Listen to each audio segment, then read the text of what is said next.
Listo. Muy bien, buenas noches a todos. Nuevamente aquí el Círculo de Estudios Ludwig von Mises presenta su programa dominical, un programa semanal que se transmite a través del fanpage oficial del Círculo. Es un programa en el que tratamos distintos temas filosóficos, sociales. El tema de esta semana es el estado de bienestar, sus orígenes y consecuencias. En esta ocasión tenemos como invitado al doctor Paul Laurent, quien es escritor y ensayista, ha realizado estudios superiores en Derecho y Ciencia Política en la Universidad Nacional Mayor de San Marcos y se ha especializado en el campo de la filosofía política y legal y la historia de las ideas. Dicho esto, en el programa de hoy le cederemos la palabra al doctor. Doctor, muchas gracias por contar con su presencia el día de hoy. Bueno, antes que nada, muchas gracias por la invitación y hablar de un tema esto que está dentro de mi campo de lecturas constantes, ¿no? Por eso voy a tratar de ser muy puntual, por eso mismo, eh, porque si bien es cierto que es un tema de actualidad, es un tema que nos puede llevar muy atrás en el tiempo, entonces tampoco es que quiero hacer un trabajo de irme a los tiempos remotos, pero lo que pretendo es que por lo menos la idea de lo que es un estado de este tipo, ¿no? Un estado de bienestar, o de beneficencia, o benefactor, como quieran llamarle, eh, no es que tenga una presencia muy nueva. Es cierto que en el siglo XX tuvo una redimensión muy fuerte ideológica, pero, a ver, este tema es sumamente antiguo, ¿no? Y ya entrando al asunto, al que es la cuestión, Arnold Toynbee, por ejemplo, que es un famoso historiador, un hombre muy ligado al mundo antiguo, que era su especialidad, la historia de las civilizaciones, un conocedor de la antigua Grecia, por ejemplo, él señalaba en una conferencia que dio en Canadá, creo que en los años 50, que la idea de justicia social, que es el soporte ético del estado de bienestar, eh, es una idea que está muy arraigada en la tradición occidental, ¿no? La democracia ateniense no se entiende sin esta visión de buscar la justicia desde el poder, ¿no? Y cuando digo de poder, tanto el poder de un individuo, de un grupo, de la propia comunidad, es decir, la organización política, a grosso modo. Es decir, la idea de justicia social está muy metida en la tradición occidental. Y eso hay que tener en cuenta porque Occidente tiene otro gran aporte, que es la propia noción de Estado de Derecho, de igualdad ante la ley. Es decir, en un solo núcleo cultural, tenemos dos aspectos que, que terminan colisionando, o pueden chocar, ¿no? Eh, si apuestas por un esquema de igualdad ante la ley y a su vez aspiras a un orden de justicia social, obviamente va a llegar el momento más rápido que tarde en que va a haber una colisión. ¿Y eso por qué? Eh, Quizás adelantándome un poco, la noción de justicia social, y esa es una idea muy clásica en Hayek, por ejemplo, que tiene un ensayo sobre el tema, él decía que ya en sí mismo la noción de justicia es conflictiva, ¿no? ¿Qué es justicia? ¿Qué es lo justo? Es sumamente complicado, ¿no? James Perelman, que era un experto en retórica jurídica y un hombre que investigaba justamente el tema de qué se entiende por justicia, eh, él dio en una serie de estudios que no hay una definición única de justicia. Creo que hablaba como de 30, 40 acepciones sobre temas, sobre qué es la justicia, ¿no? Y si a eso le sumamos, decía Hayek, la visión de que sobre la justicia, que ya es conflictivo, le ponemos al costado el término social, el adjetivo social, la cosa termina siendo mucho, mucho más complicada, porque, como decía Hayek, desde entonces, si por lo menos dentro del universo caótico de qué es la justicia, la sociedad, sobre todo en Occidente, podía vislumbrar qué es lo que lo familiarizaba, o sea, qué tipo de justicia Occidente había asumido a partir de la creación del término social, ¿no? De la justicia social, la- eso que era seguro se diluye. Es decir, cualquier cosa puede ser justo.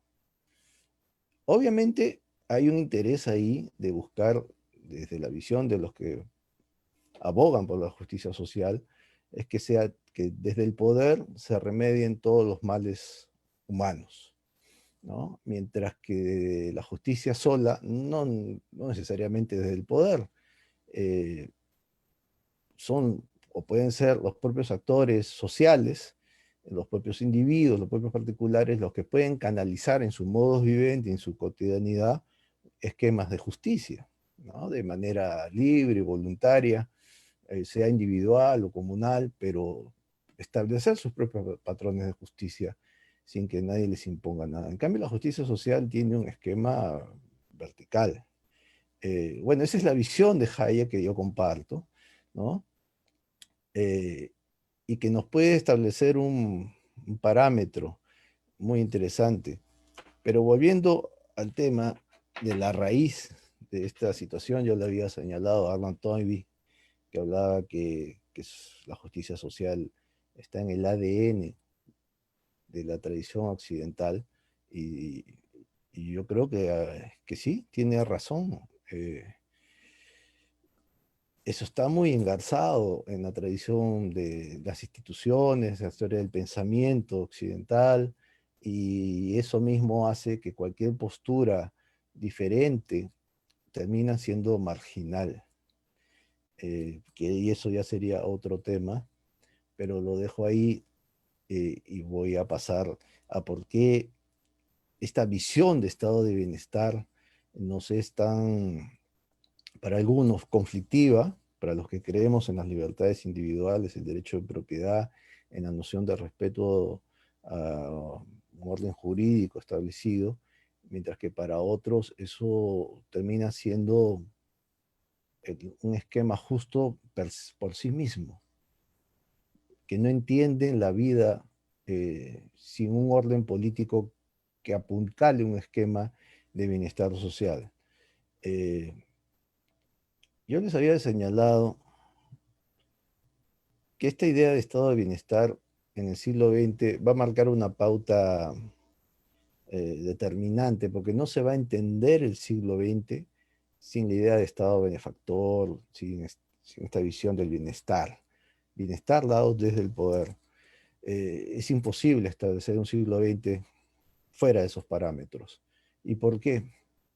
Porque precisamente el siglo XX surge o irrumpe como un cambio total con relación a lo que había ocurrido anteriormente. ¿Y qué había ocurrido anteriormente? Antes de la Primera Guerra Mundial imperaba un esquema en el cual los estados eran pequeños, pequeños, donde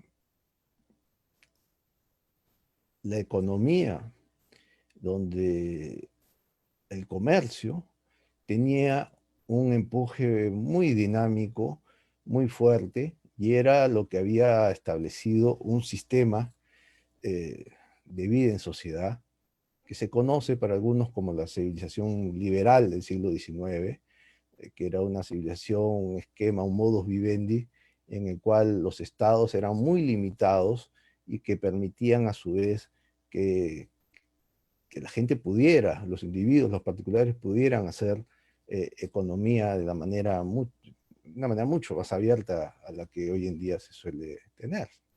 Eh, pero es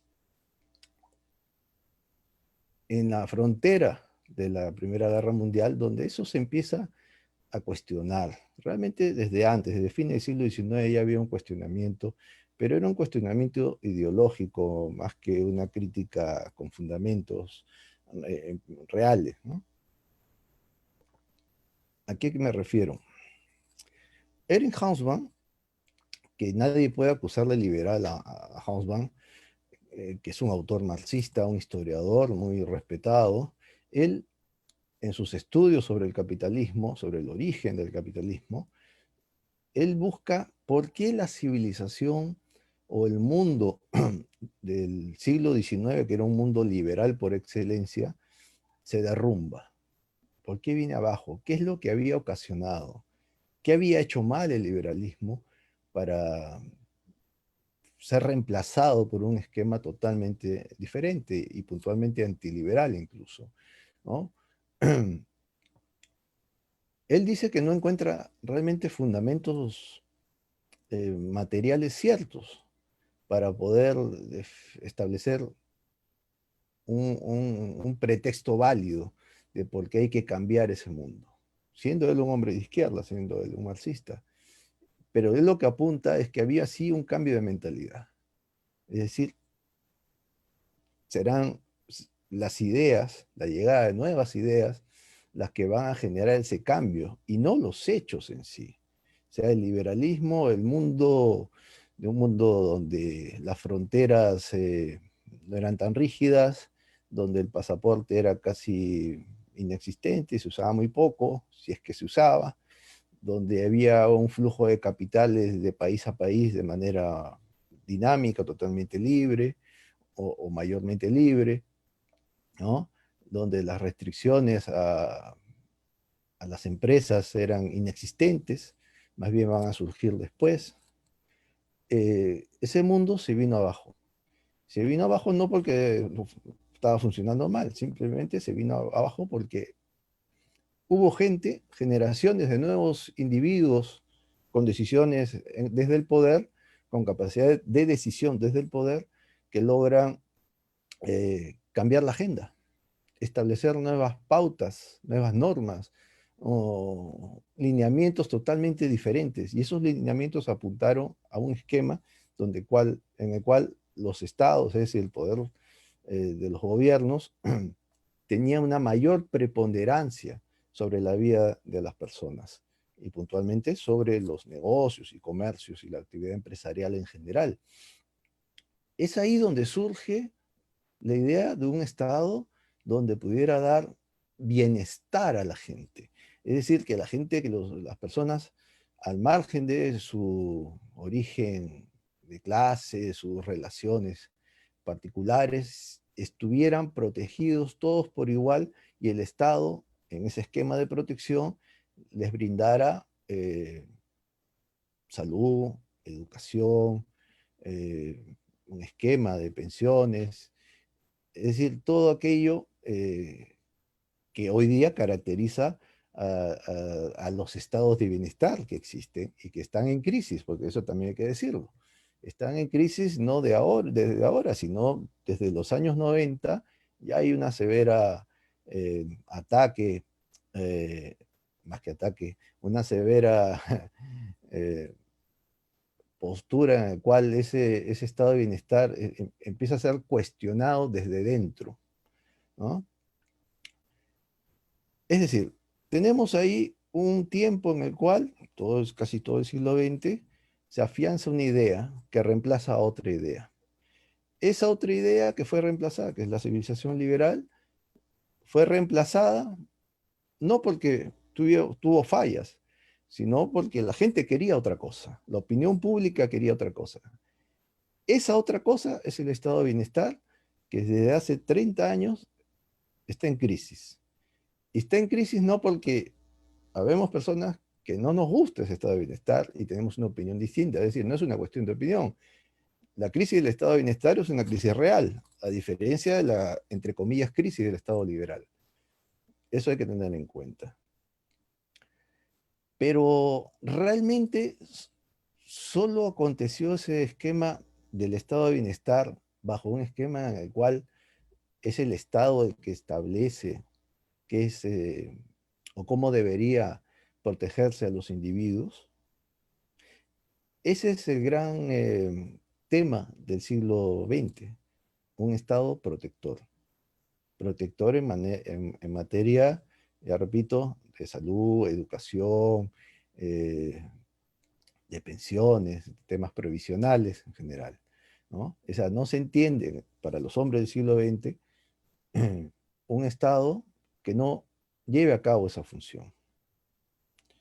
Ahora, la alternativa es, ¿y qué pasaba antes?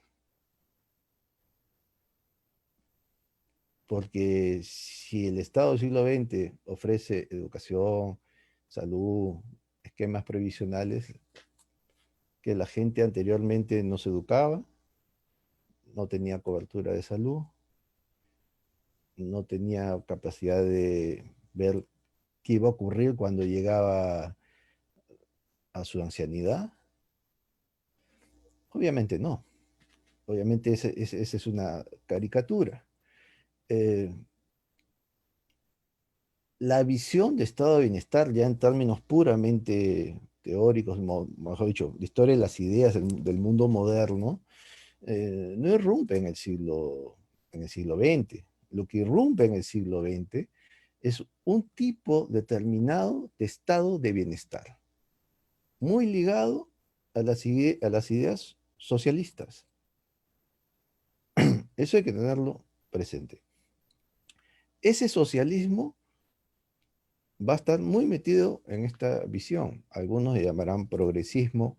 Y digo socialismo en líneas generales, no digo marxismo, porque, por ejemplo, el estado de bienestar para algunos por excelencia es el que estableció Roosevelt en los años, después de la crisis del 29, los años 30 y 40 en los Estados Unidos. Roosevelt fue una democracia que hasta ahora sigue siendo una democracia y lo fue siempre. Entonces, los Estados Unidos es un país donde nunca hubo un golpe de Estado. Algunos quieren asemejar algunos magnicidios, es decir, asesinatos de presidentes, como golpes de Estado, ¿no? Pero no, eso es, al fin y al cabo, esa es una interpretación de un asesinato. Pero puntualmente un golpe de Estado no lo ha tenido nunca los Estados Unidos. Eh, en ese mundo democrático, Roosevelt, en circunstancias muy particulares, logra establecer un estado de bienestar, el welfare state, que para los liberales de la época y posterior va a ser un estado abiertamente antiliberal, y Roosevelt y compañía era abiertamente antiliberal. Pero eso ocurrió en democracia. En Alemania, esa misma postura de tener un estado de bienestar genera el fascismo, y anteriormente en Italia. El esquema del fascismo europeo era ese: establecer por la vía de la fuerza un estado de justicia social. Si nos vamos un poco más allá, más al oriente, los bolcheviques son la postura mucho más radical todavía. También su idea es una idea de justicia social. Y buscan también que sea el Estado el único dador de justicia, de salud, de educación y todo el esquema previsional, el paraíso en la tierra. Es decir, esos tres esquemas, que son abiertamente antiliberales, coinciden en que tienen un norte de justicia social muy claro. Detestan la libre empresa, detestan la propiedad privada, la cuestionan abiertamente, unos más que otras, ¿no? Tienen una postura dirigista y asumen que solo el Estado puede dar ese tipo de soluciones. Pero repito, esa es una visión determinada de estado de bienestar.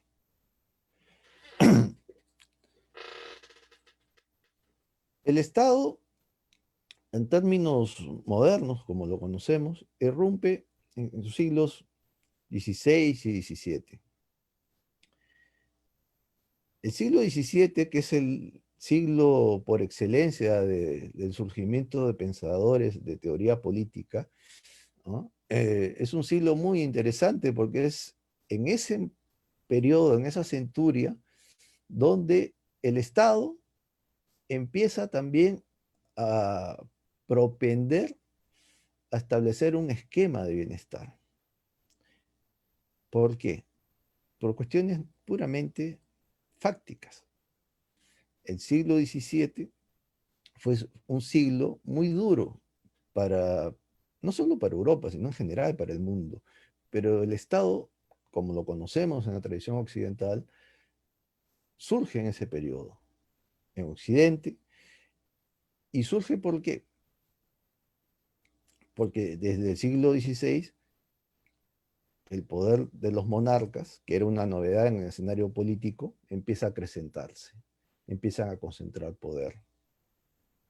Para el siglo XVII, esa concentración de poder ya exigía, ya estaba afianzado desde el punto de vista del poder mismo, pero a su vez tenía o se estaba suscitando en ese periodo una serie de situaciones que hicieron que ese poder al final crezca mucho más.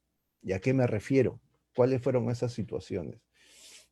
El siglo XVII, realmente desde un poco antes de la llegada del siglo XVII, desde 1590, desde fines del siglo XVI y a todo el siglo XVII, ocurrieron una serie de situaciones en Europa muy fuertes para la vida de las diferentes sociedades europeas.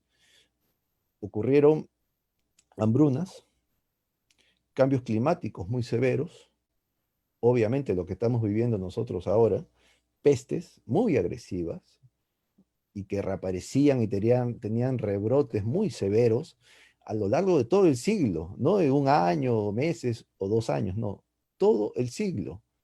Si uno empieza a revisar la literatura del siglo XVI, XVII europeo, va a ser increíble la cantidad de veces que uno se encuentra con peste de cólera, con peste, o epidemias de peste bubónica y diferentes situaciones similares. Es decir, y aparte tenías guerras también, ¿no? Por eso algún autor como Geoffrey Parker, que es un historiador norteamericano, señala que es un siglo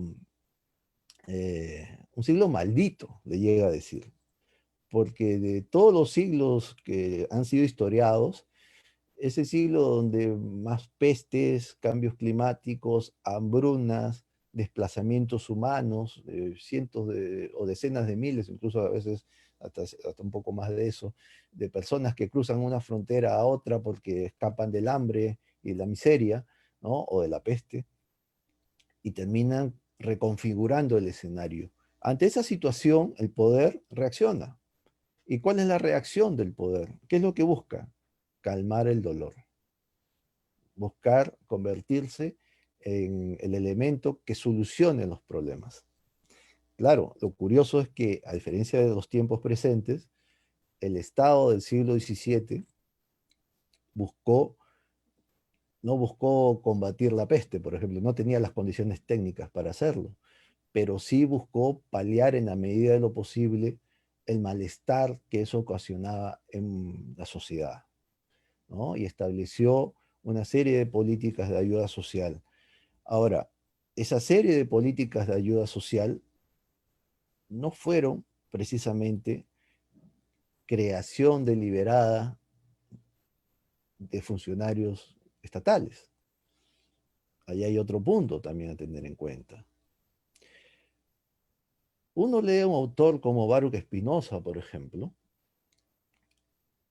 que es un autor bisagra entre una especie de liberalismo progresista y algo indefinido, que puede ser una especie de visión mística de la política incluso, pero es un autor que va a diferentes aristas, pero es un autor que, por ejemplo, llega a decir o que está en contra de que el Estado sea el que tenga la educación de la juventud en sus manos.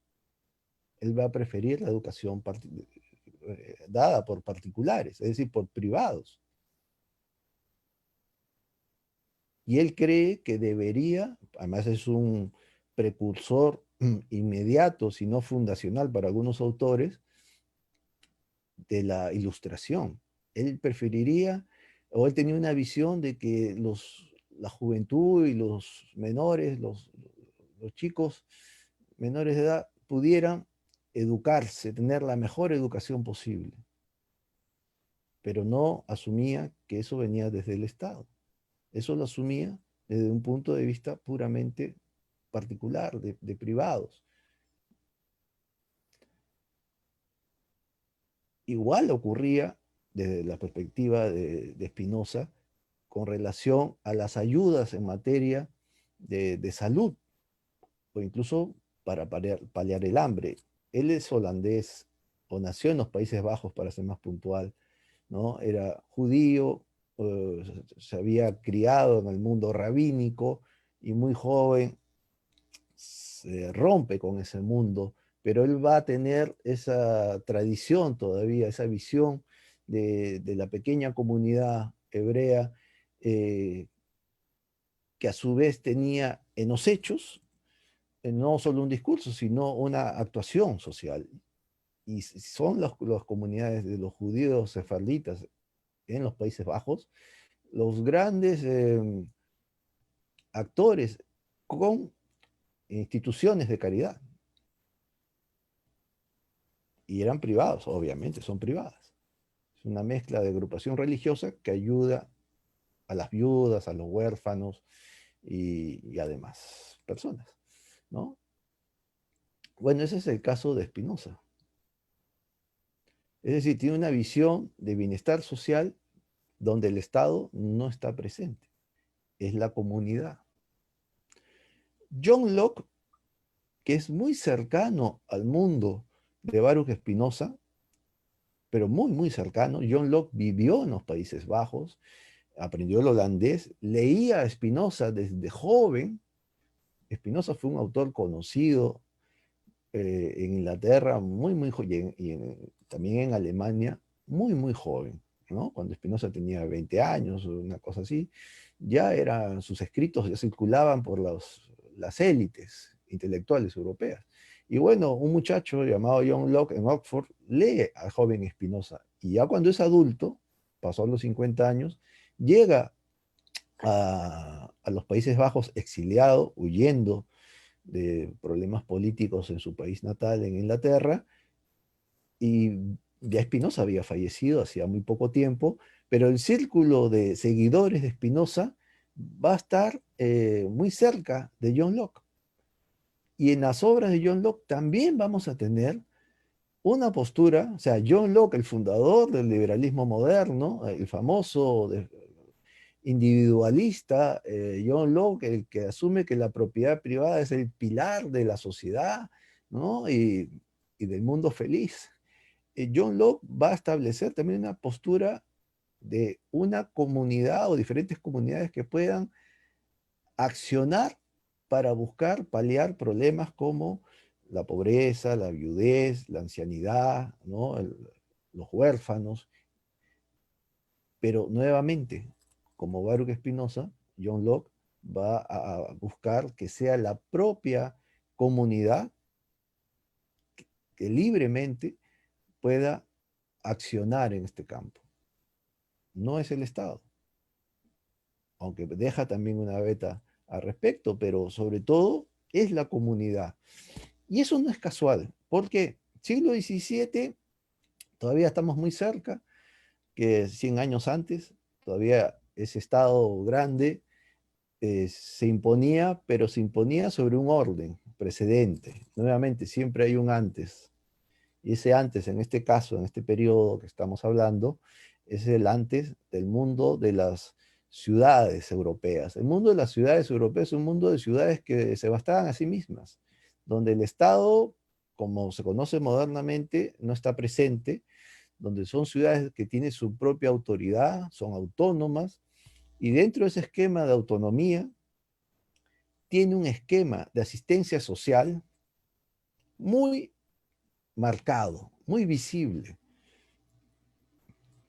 Hay un autor que es una especie de bisagra entre el mundo medieval, renacentista, y el mundo moderno, que es Juan Luis Vives. Juan Luis Vives tiene una serie de escritos que hablan del socorro a los pobres, creo que así se titula uno de sus ensayos, escritos en lo que ahora es Bélgica. Creo que lo escribe en la ciudad de Brujas o Amberes, una de esas.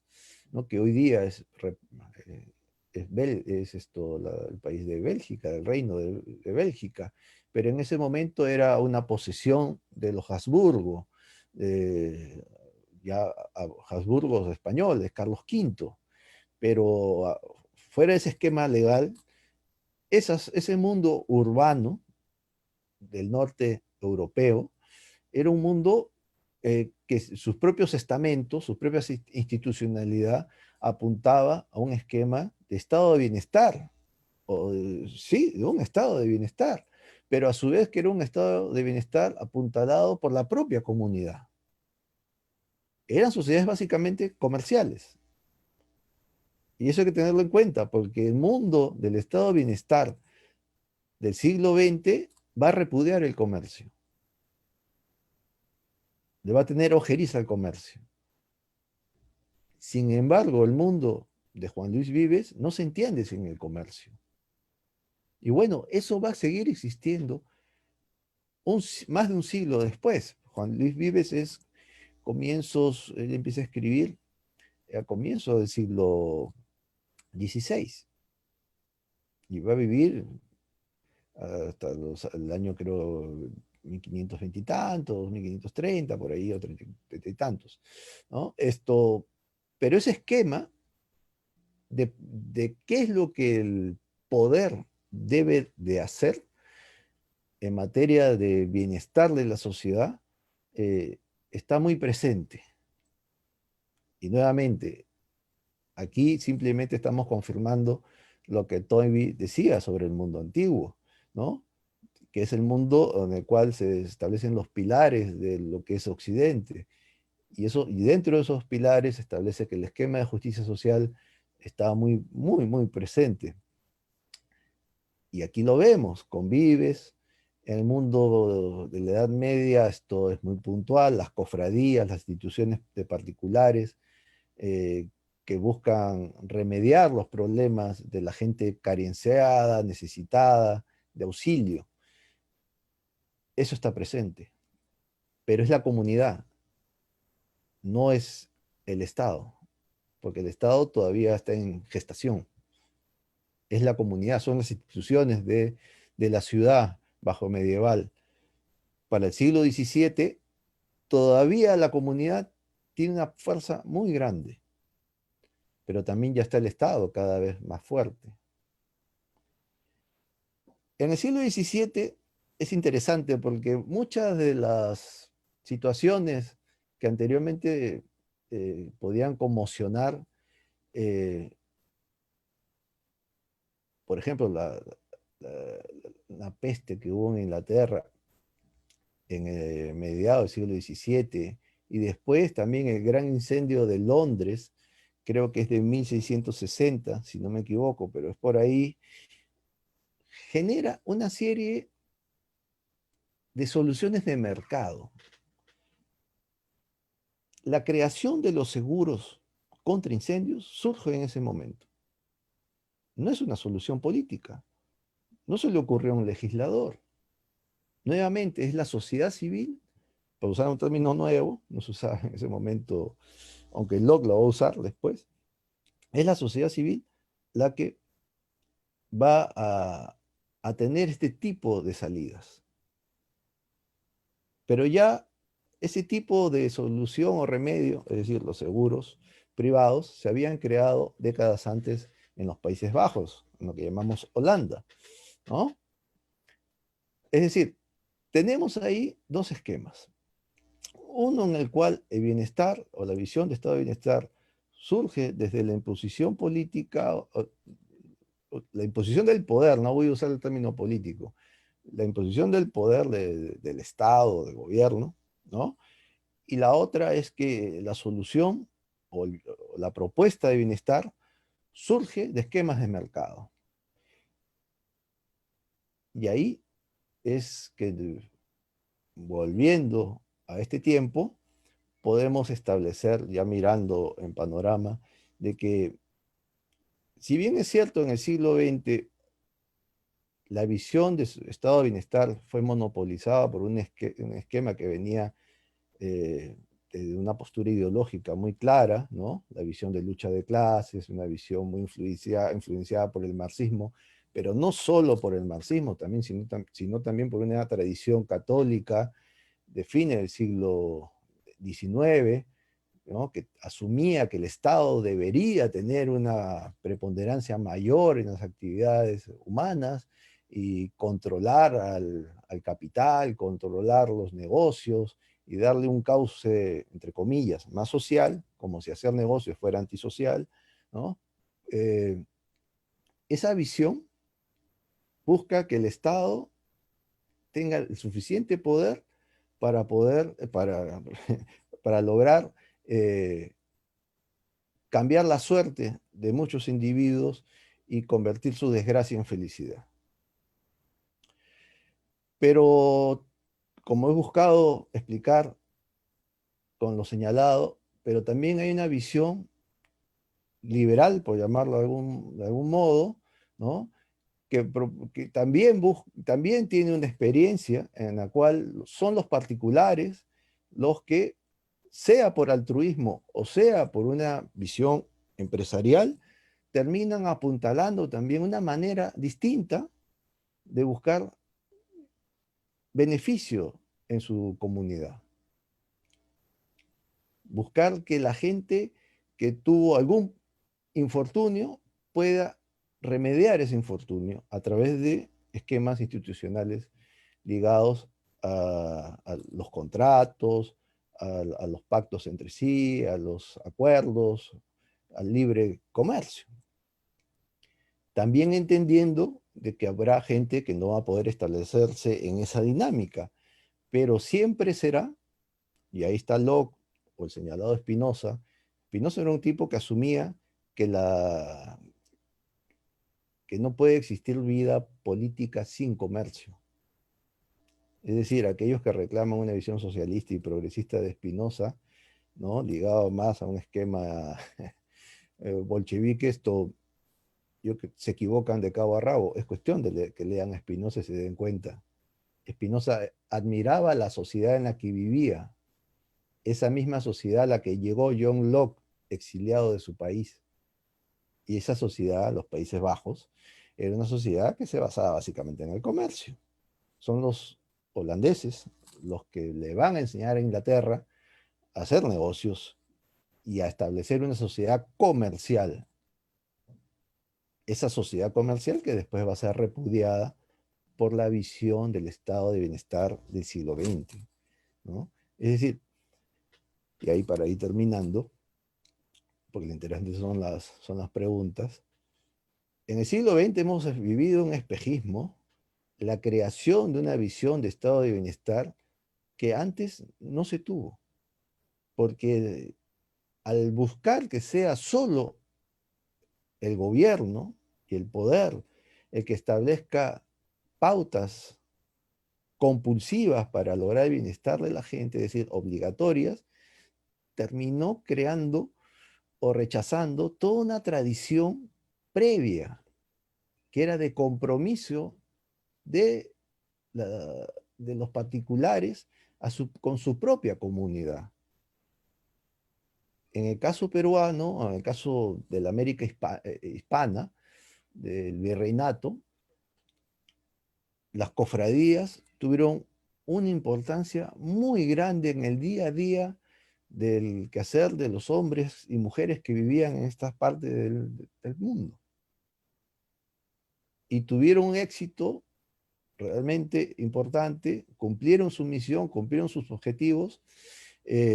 Obviamente, problemas siempre va a haber, pero por ejemplo un autor que es insospechado también de ser un autor pro mercado, liberal, libertario, ¿no? Como Jorge Basadre va a decir que las cofradías funcionaron, ¿no? Y cumplieron su rol de asistencia, de auxilio a los desvalidos, a las viudas, a los huérfanos, a los carenciados en general, y que todo eso se vino al traste cuando Simón Bolívar funda las beneficencias, que eran instituciones estatales. Y lo dejo ahí. ¿no? Porque he buscado dar una aproximación a esta idea tan interesante del bienestar en sí, que ha sido, desde mi particular modo de ver, expropiada como idea en el siglo XX bajo una línea que nos ha negado la posibilidad de ver otras maneras de buscar el bienestar de la gente, porque ese es un valor humano, buscar que aquel que tenga un problema, que esté desvalido o accidentado o que simple y llanamente no esté en condiciones de valerse por sí mismo, sea auxiliado. Pero hay maneras, hay visiones de ese auxilio. Yo quería ofrecer este parecer, estas alternativas a lo que se ha planteado en todo el siglo XX. Así que quedo a las preguntas que tengan a bien hacer. Paul, buenas noches. ¿No? En verdad, encantado por lo que acabas de decir. Me queda bastante claro varias cosas, pero justo hace unos días conversaba con unos amigos y decía, ¿no? Si hay una diferencia entre estado de bienestar y estado benefactor. Uno me iba quizás por una formación legal, me decía, es que estás hablando de estados en formas distintas. Uno es una situación en la cual quizás hay los servicios mínimos, digamos agua y luz, que te permite sobrevivir, y otro es estado como institución.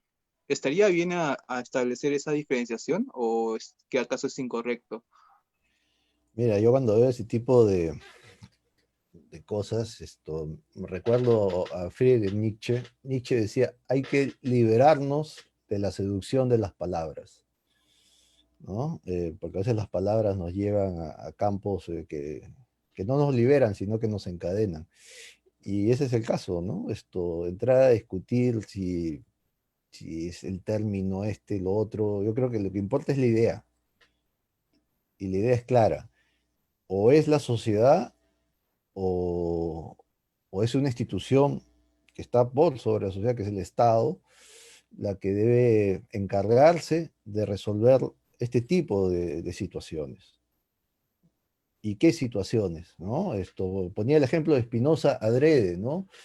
Spinoza creía en una educación privada, no creía en una educación pública, porque veía que si el gobierno tomaba la educación en sus manos, podía dirigirla, ¿no? El grupo que gobierna podía dirigirla para sus fines particulares y termina convirtiéndose en eso un despropósito, un esquema totalmente antisocial y no social. Entonces no caigamos en el juego de palabras más, palabras menos. Lo que interesa aquí es la sustancia misma, ¿no? Si es el Estado el que da beneficio a la gente en determinados rubros, o es la misma comunidad la que tiene la libertad suficiente para poder agenciarse políticas desde su núcleo particular en favor de personas que tienen problemas muy, muy puntuales, ¿no? Muchas gracias, doctor, por la exposición. Walter, el director del CIR, nos envía una pregunta. ¿Cuál es la principal crítica de Mises al estado de bienestar? A Mises, que es un hombre de comienzo del siglo XX, justamente era un nostálgico de la sociedad liberal que fue destruida por las ideas del estado de bienestar que entran a tallar a comienzos de la Primera Guerra Mundial. Y toda la obra de Mises se basa básicamente en una reacción contra ese mundo que empieza a ser creado, que es el mundo de la Europa ya que se va a apuntalar, sobre todo después de la Segunda Guerra Mundial, que es una Europa que va a renegar de sus orígenes basada en el trabajo y no en la asistencia estatal. Hasta hoy en día, o sea, muchos europeos creen que el bienestar de la vida que tienen se debe al Estado y no se debe al trabajo de generaciones de europeos que capitalizaron a todo un continente para que hoy en día muchos de ellos tengan un nivel de vida superlativo, ¿no? Donde trabajas poco y tienes un nivel de vida realmente increíble. Y eso solo se ha sostenido por el trabajo acumulado, que es la capitalización lograda a través de los siglos. Entonces, Mises defendía ese mundo, ¿no? Ese mundo en el cual la sociedad se capitaliza y ese esquema de capitalización de los privados logra establecer pautas de esa línea de auxilio, de ayuda, y no establecer un sistema en el cual el Estado destruye ese esquema de capitalización para crear ese auxilio, esa ayuda. O sea, no tiene sentido. Toda su obra se basa en esa línea.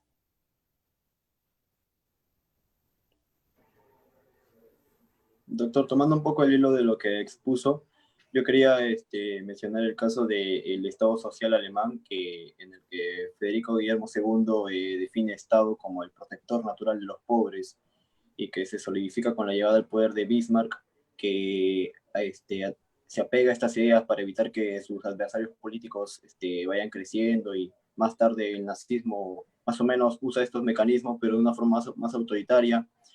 Y unos años antes, en la época de los Tudor, se crea lo que se llama la ley de pobres, en la que los pobres incapaces recibían atención y casas solidarias, y los pobres capaces recibían puestos de trabajo. Yo quería mencionar esto para hacer una pregunta. ¿Estaría correcto decir que el estado de bienestar obtiene su origen en el mundo libre bajo las premisas del liberalismo? Ya que a todo esto hay algunos autores que llaman el estado de bienestar como capitalismo renano. No, no. Para empezar, el liberalismo alemán como liberalismo es bastante discutible, ¿no?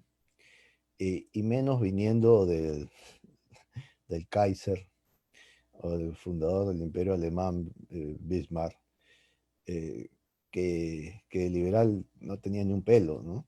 Él no creía en el libre mercado, no creía en los derechos individuales, en derechos ciudadanos, para nada.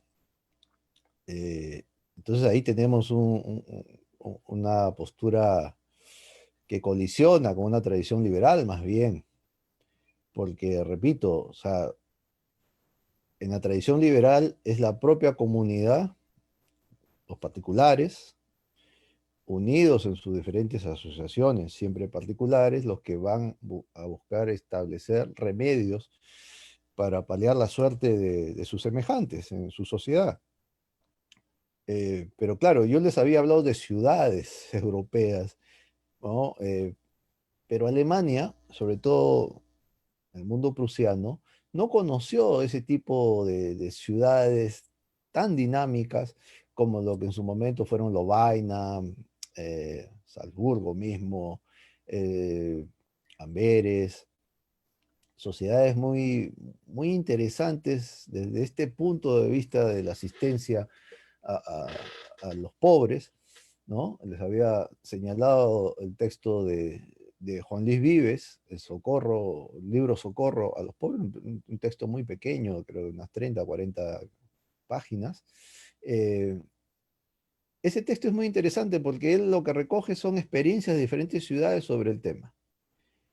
Y esas experiencias las va a recoger después Enrique VIII en Inglaterra, a comienzos del siglo XVI. Juan Luis Vives era un profesor en las universidades inglesas, pero no solo profesor, muy, muy celebrado, sino también muy cercano a la corte y justamente a la corte de Enrique VIII. Y quizás puede ser que esa cercanía haya influido en este tipo de normas.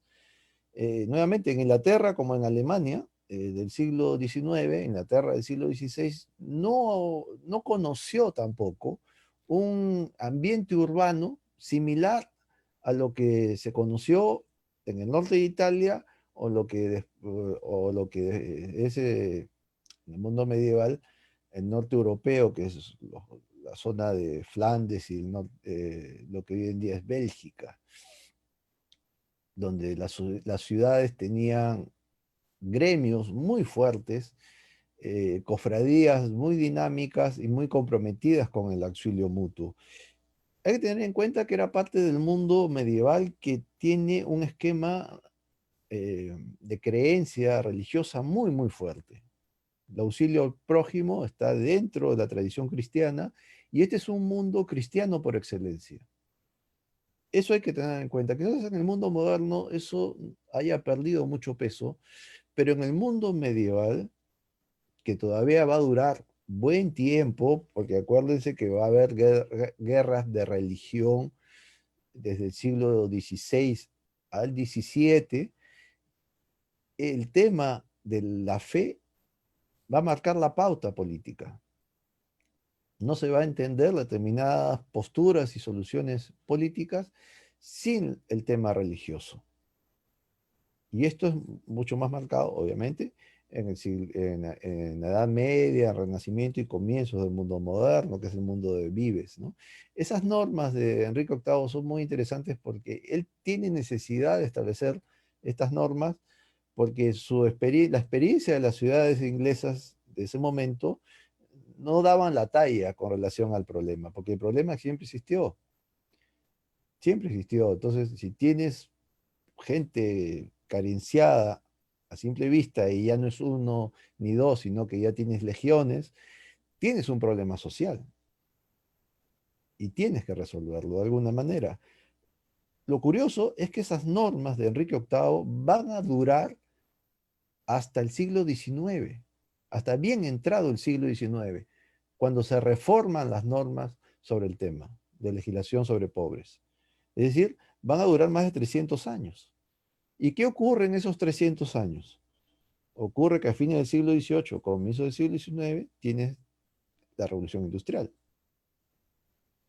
¿Mm?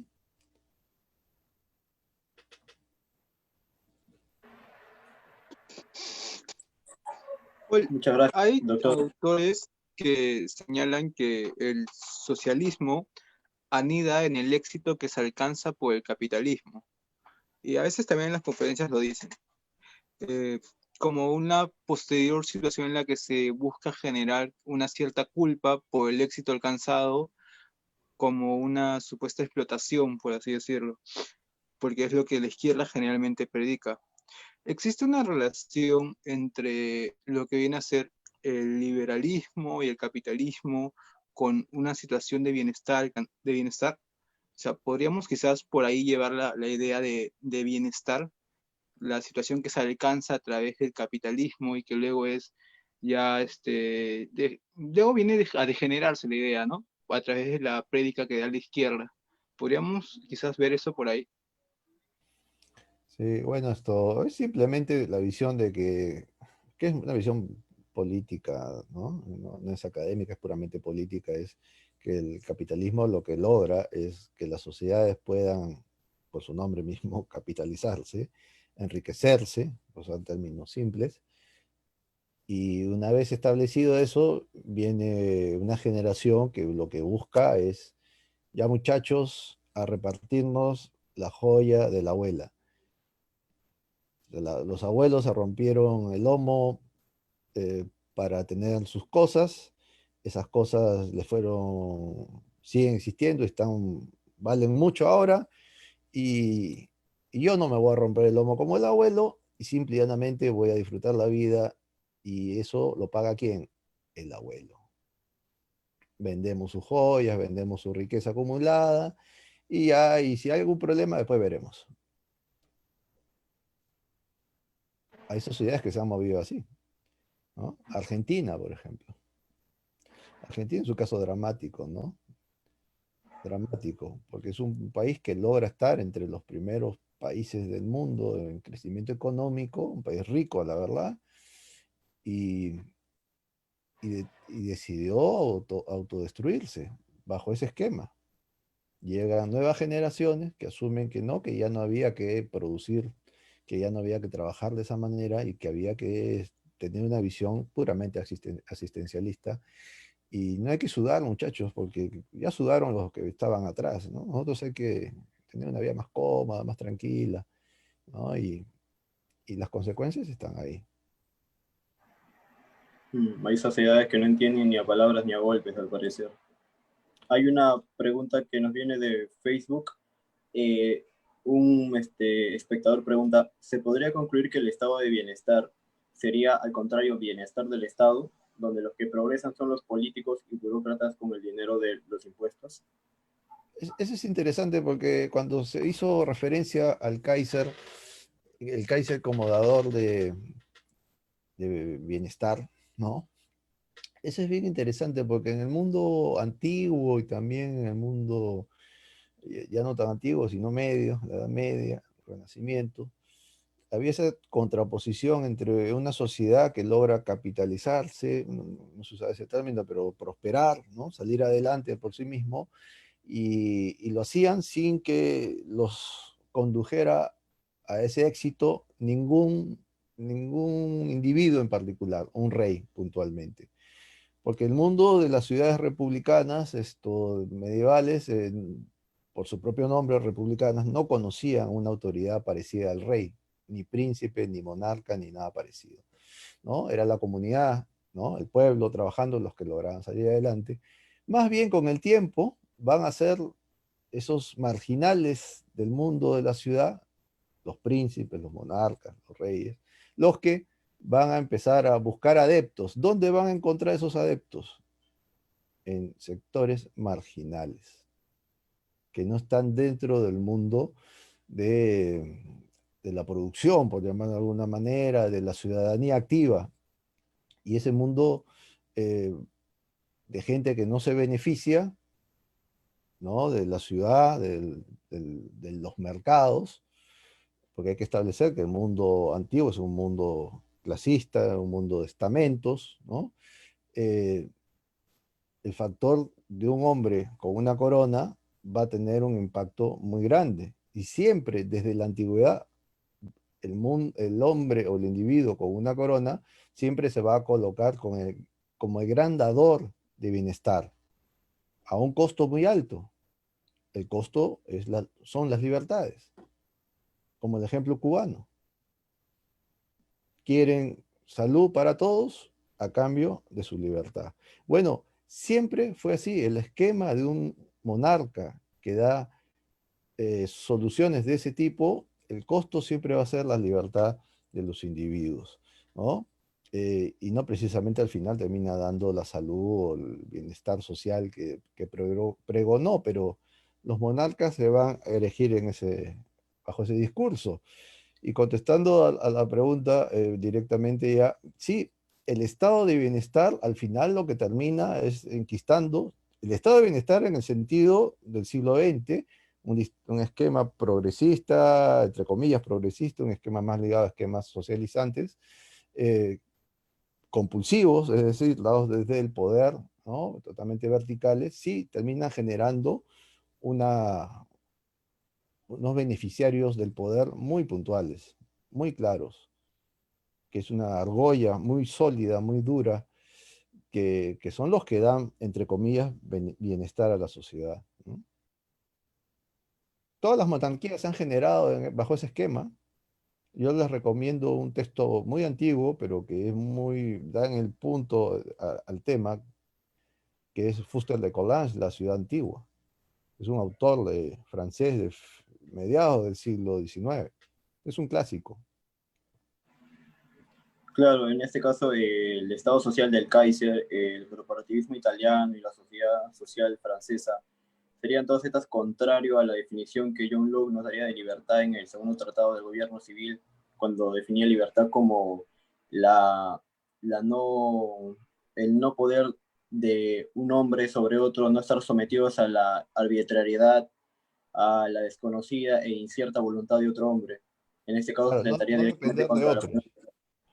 Claro, No depender de otros que eso se ha visto como una idea de Locke muy revolucionaria para algunos, pero la verdad es una idea republicana muy antigua. Lo que sí hace Locke es ponerlo en términos más modernos, pero la visión de libertad en el mundo republicano y que Locke era tributario de ese esquema, era no depender de una autoridad de ese grado, de ese nivel, porque ese es un tirano. Entonces, si yo no tengo ese tipo de tiranos, yo soy libre. Si yo no tengo una autoridad que está sobre mí y me coacta, me limita en mi accionar, yo soy libre. La única manera de ser libre entonces es no teniendo ese tipo de autoridad, ¿no? Ahora hay que tener en cuenta, Locke dice eso, pero por el otro lado termina apuntalando un orden donde hay un rey. Y eso se lo dejo de tarea, ¿no? Porque ahí como que podría haber una contradicción. Claro, porque Locke en el ensayo sobre el entendimiento humano da otra definición de libertad. Él define libertad ahí como la autodeterminación del yo. Ambas van por el mismo lado, las ambas Sí, definiciones de libertad. sí. Lo que pasa es que ese es un libro de filosofía, ¿no? El otro es un texto puramente político, de teoría política.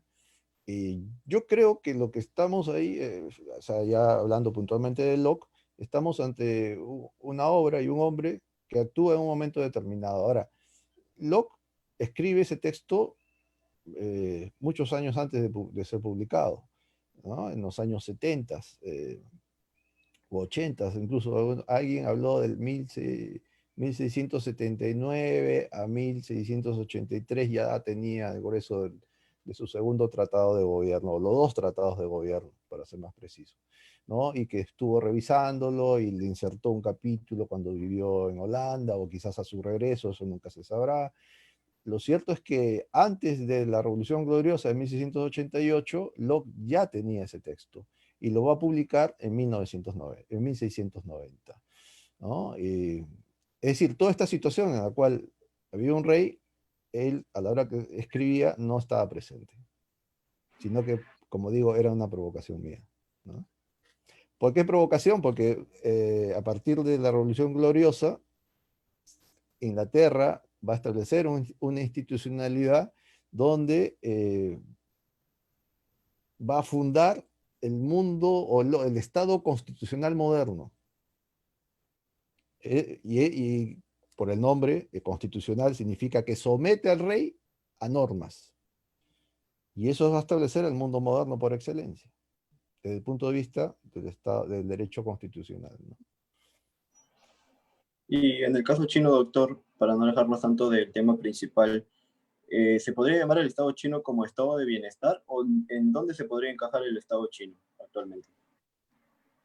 Sí, yo creo que ahí la cuestión es conflictiva porque estamos ante una dictadura pura y dura, pero sí está dentro de los parámetros, porque es una dictadura comunista, está dentro de los parámetros de una dictadura, pero es una dictadura que por un lado tiene una parte del territorio sometido a esquemas de mercado y tenemos esa misma dictadura actuando como una dictadura comunista a secas.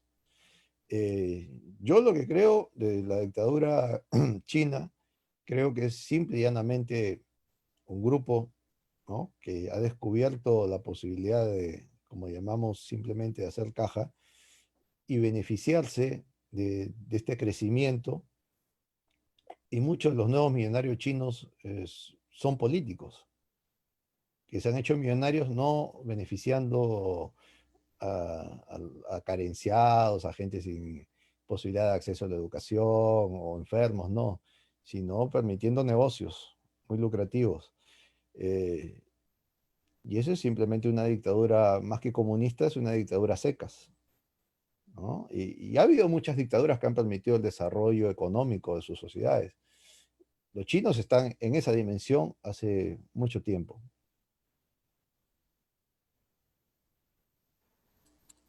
Hay una pregunta de Carlos que nos dice, últimamente me parece que hay un ejemplo de iniciativa privada para ayudar a damnificados con la implementación de una planta de oxígeno en la selva de Perú, pero no es tan replicado o solo tiene su impacto en un momento delimitado. Entonces, ¿cómo fomentar la construcción de un estado de bienestar con base en la participación de particulares?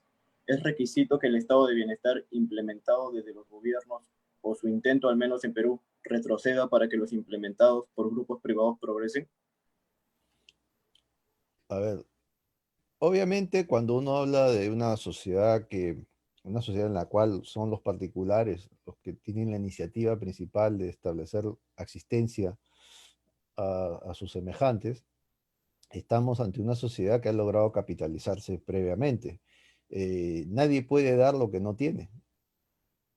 Eso es así de simple. Y ese alguien, sean particulares o sea el Estado, se mueve bajo ese piso. Y si el Estado tiene algo que dar, ¿no? Es porque lo saca también de los particulares. El Estado no produce nada. El Estado, si da algo es porque se lo ha sacado a alguien. Se lo ha sacado directamente o a través de esquemas financieros más complejos, pero al final eso tiene un costo y ese costo lo asumen los particulares siempre, siempre. Entonces, cuando se habla que el Estado establece políticas de asistencia social, mayormente apuntamos a un esquema en el cual el Estado es el que brinda, en este caso, oxígeno, ¿no?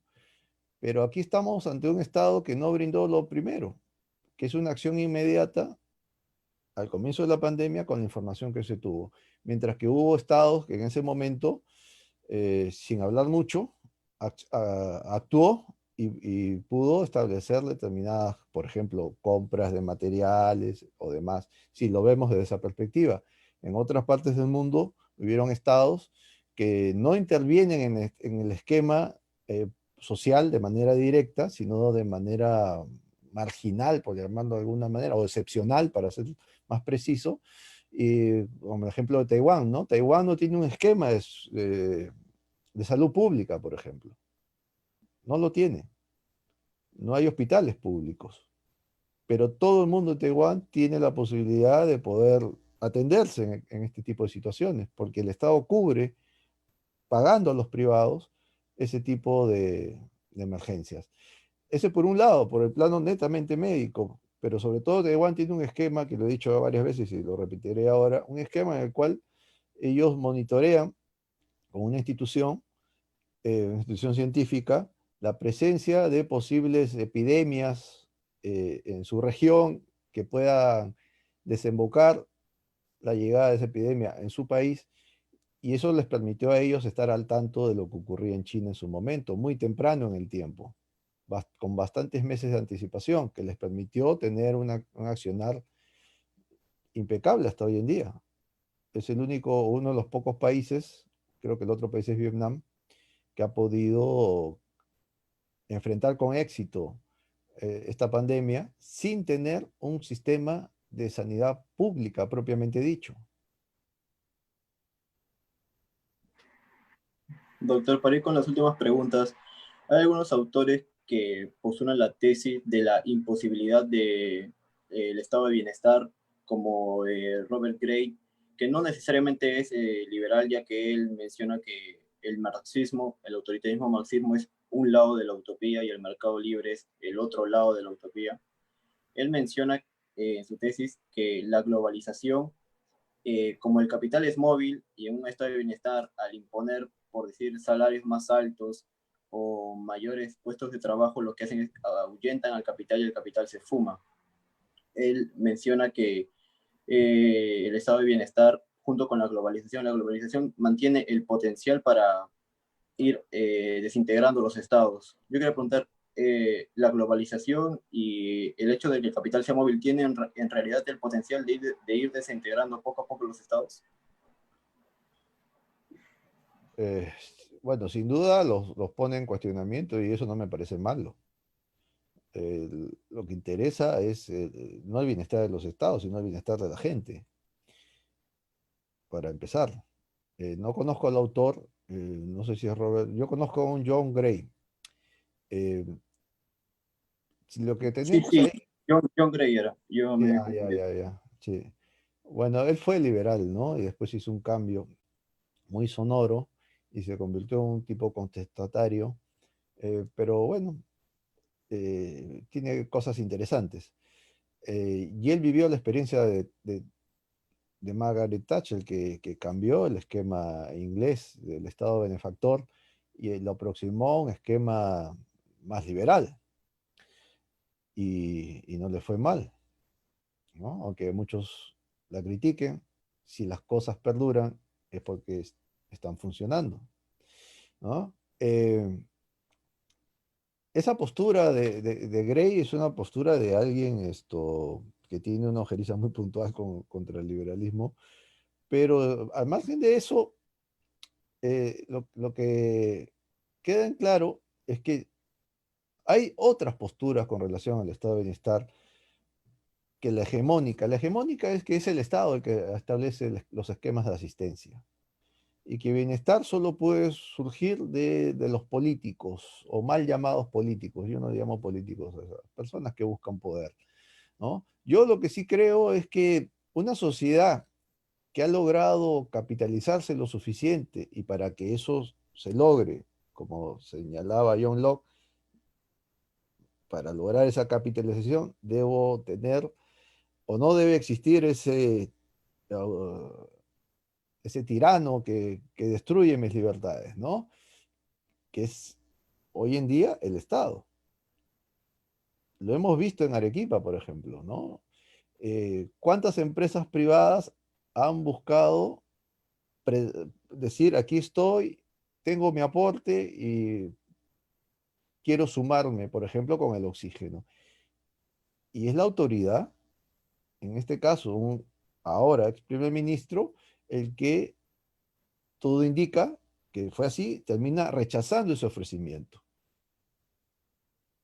Y después tuvimos este panorama muy triste de gente pidiendo oxígeno, cuando el ofrecimiento era poner oxígeno, plantas de oxígeno.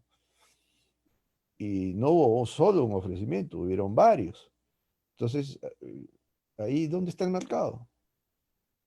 El que está destruyendo vidas por impedir que se salven son los actores que están en el gobierno, en el poder. Si una sociedad logra capitalizarse lo suficiente, va a tener mayores recursos para poder combatir este tipo de situaciones. Nada indica que sea perfecto, nada indica que va a ser infalible. No, eso es mentir también. Las pestes son severas y matan gente, mucha gente, y destruyen. O sea, hace poco leía que una familia en Chorrillos perdió a 5 de sus miembros. El efecto moral es inmenso con relación a esa familia, pero el efecto material, económico, es también grande y puede ser lapidario. Si ya teníamos un problema serio con relación a la calidad de clase media que teníamos, que habíamos alcanzado en estos últimos 30 años de crecimiento económico, que habíamos nuevamente vuelto a tener un país mayoritariamente clase mediero, esa clase media mayoritaria, lamentablemente, y se venía diciendo esto hace tiempo, no era muy sólida, era muy frágil. Lamentablemente con esta pandemia, pero también ya desde antes, por acción puramente gubernamental, por malas decisiones económicas, y en esta misma pandemia también ha habido malas decisiones del gobierno a la hora de combatir la pandemia que terminan afectando la economía de la gente. Bajo ese esquema, esa frágil clase media termina rebajando en el escalafón de crecimiento y los pobres terminan aumentando en número. Entonces, el problema es serio, muy, muy serio.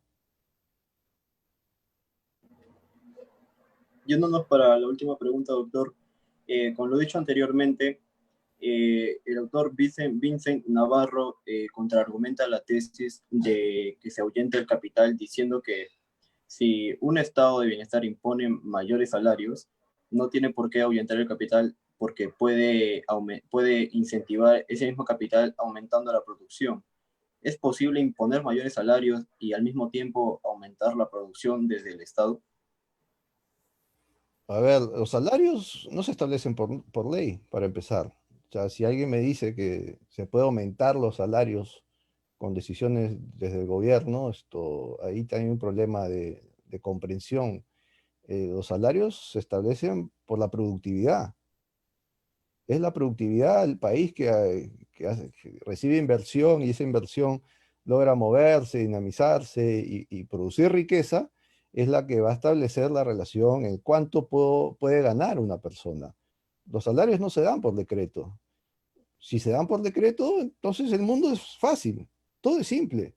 Demos las normas donde la gente pueda ganar esto y lo otro y listo. ¿Para qué sudamos? Lamentablemente la realidad no es así. Los salarios se dan con relación a la producción y para que exista producción tienes que tener gente que invierta. Y para que invierta tienes que tener el campo lo más libre posible para que esa inversión llegue y fructifique. Y no tenemos ese escenario. No tenemos ese escenario. En el Perú, contratar, hasta hoy en día, y en plena pandemia, contratar es muy caro. Y las normas no se han movido. Tenemos un escenario bien complicado de millones de peruanos que han perdido su empleo.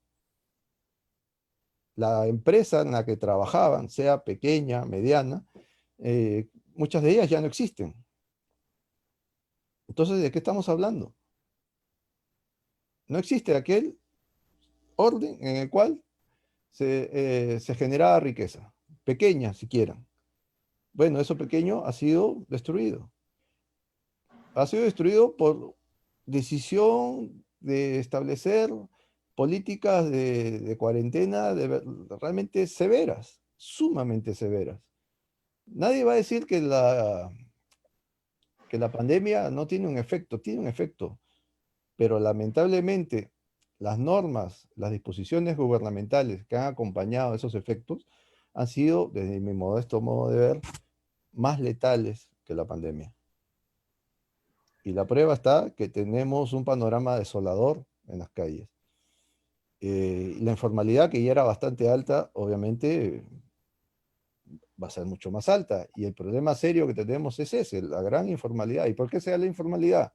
Porque la gente es perversa, porque la gente es mala y quiere simplemente no cumplir la ley. No, se da porque las normas que da el Estado, el gobierno, son difíciles de cumplir. Y si yo quiero salir adelante, lo único que me queda es evadir esas normas, porque es sobrevivencia pura. Claro, la fijación de precios es un golpe directo a la libertad empresarial y un llamado a la impresión irresponsable del papel moneda. Siendo esta la última pregunta, doctor, quería saber si tiene usted unas últimas palabras o una especie de conclusión acerca de el peligro que significa el estado de bienestar directo o indirectamente a las libertades individuales. Sí, yo creo que en los últimos 100 años ha habido una propaganda, y más que propaganda, porque no voy a hacer esto panfletario, más que propaganda, una visión venía desde la academia, totalmente antiliberal, totalmente antimercado. Eh, Hay un autor, León Duguit, que empezó francés, jurista, los que estudian derecho seguramente habrán escuchado a este autor. León Duguit dio una serie de conferencias en plena guerra, en plena Primera Guerra Mundial. Y él señalaba que lo que estaba demostrando la guerra es que el mercado es prescindible, que la propiedad privada puede ser limitada, que los contratos pueden ser también limitados y canalizados por decisión del Estado hacia un esquema social, es decir, en el cual se establezca un esquema paritario donde los más pobres puedan beneficiarse y no hay abuso del rico hacia el pobre, ¿no?